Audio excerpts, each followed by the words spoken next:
Leo katika mastori ya chumbani yupo na dadangu hapa, kaja kututembelea mjengoni na ona sio mbaya, na mimi nikapokea wito wake, amekuja katika kipindi chetu cha chumbani, mastori ya chumbani. Dada, mambo poa? Kuitana Luiz, ni kitu gani ambacho kimekuvutia kwenye mastori ya chumbani mpaka ukaona univutie waya uje mjengoni tupige mastori ya chumbani? Mimi bana, kwenye kipindi chenu kinachonivutia sana ni mahaba. Ya, sio mahaba, mahaba. Nasema mahaba. Basi mimi sio mwongeaji sana hivi. Luiz, katika kipindi chetu cha mastori ya chumbani huwa tunaongea vitu vingi sana vya chumbani. Kwa upande wako wewe, ni hatua gani ambazo unazichukua katika reaction, yani kitendo cha kukutana na mpenzi wako kimwili? Yani hatua gani ambazo unazipata? Yani vitu ninavyovizingatia nikiwa nakutana na mpenzi wangu, mchumba wangu, mwandani wangu, kwanza kabisa, mtoto wa kike lazima ujue kumwandaa mtoto wako kabla ya kuna vitu ambavyo mimi huwa sikosi kuwa nazo. Ya kwanza, lazima niwe na chupa ya asali pembeni. Cha pili, niwe na maji ya uvuguvugu ambayo ametiwa viungo kama vyote, iliki, mdalasini, mchaichai, yaani udambu wote lazima usikie pale. Ndo mahaba ya nozi. Sinajua tu asali inasaidia nini kwenye situation? Asa hayo mambo sasa, hayo huko unakoelekea wewe sasa.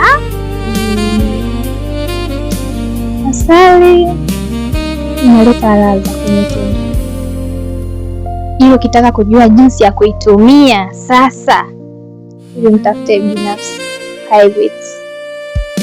Sasa ndo hapa mtu anataka kujua, ndo hapa mambo mengine bwana. Asali bwana. Mambo mengine tunaongea ni siri. Okay, poa. Hivi huwa nasikia sana wanasema kifua sijui zinasaidia kitu fulani hivi. Hiyo story wage ipoje kuhusu kifua? Kifua pia na nini, kazi yake lazima iwepo. Kazi gani? Kazi na ladha yake. Kifua ina kazi yake bwana, ujue wewe utujui. Sijawahi, ndo maana nikamuuliza ili nipate ufafanuzi zaidi, japo mimi siku moja nijaribu. Basi mpenzi wako wewe bado hajafikia hiyo level, inabidi mwambie aende kwa kungwi akafunzwe kidogo jinsi ya kumwenzi, ila anakuenzi vizuri. Au unaonaje hapo? Imekaa okay, poa. Katika ile situation kwenye mwili wa mwenza wako, yani mpenzi wako, ni sehemu gani ambazo wako unazingatia sana kuzishika?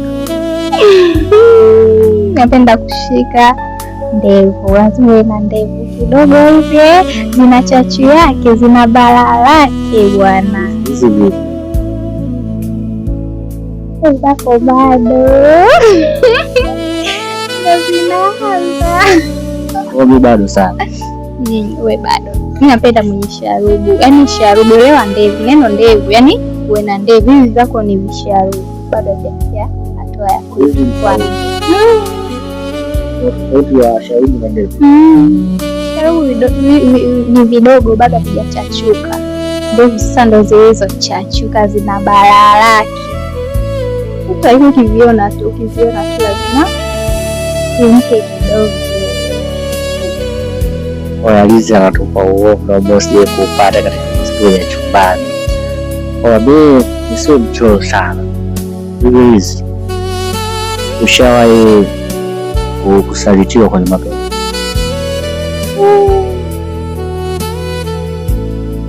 Yaani kuachwa? Yaani kusalitiwa, kwani kutolewa maneno machafu kwenye labda tuseme umati wa watu au nyumbani. Aje kunitokea. Ni kuacha wewe kama kumwacha mtu. Sijawahi, mimi ndo mpenzi wangu wa kwanza. Kati. Wewe ndo mpenzi wako wa kwanza? Mimi bado mdogo, bado mtoto, ni kichanga. Una umri gani? Mimi bado mtoto elea. Ana miaka 21 tu, si bado mdogo jamani. 21. Au ngoja niache swali, najua utapata utata sana kujibu. Okay, poa. Kama ulivyosikia Liz kaongea hatua ya kwake, kawapa mbio. Kwa kumalizia, Liz, unawaambiaje watu ambao wapo kwenye mahusiano katika kile kitendo cha ndoa kile, unawaambiaje? Wajitahidi kuwa sex romantic, kaze yani, sio kama hapo gym yani. Kuwa sex basi, kama mtoto wake kuwa sex, kama mtoto wa kiume kuwa romantic. Mapenzi ndio yananoga. Okay, kuwa romantic, mapenzi ndio yananoga. Tutavumalize kwa Liz. Mimi sina mengi ya kusema, nipende tu kuambia tukutane next time katika kipindi cha Mastori ya Chumbani. Wabwai wa mama.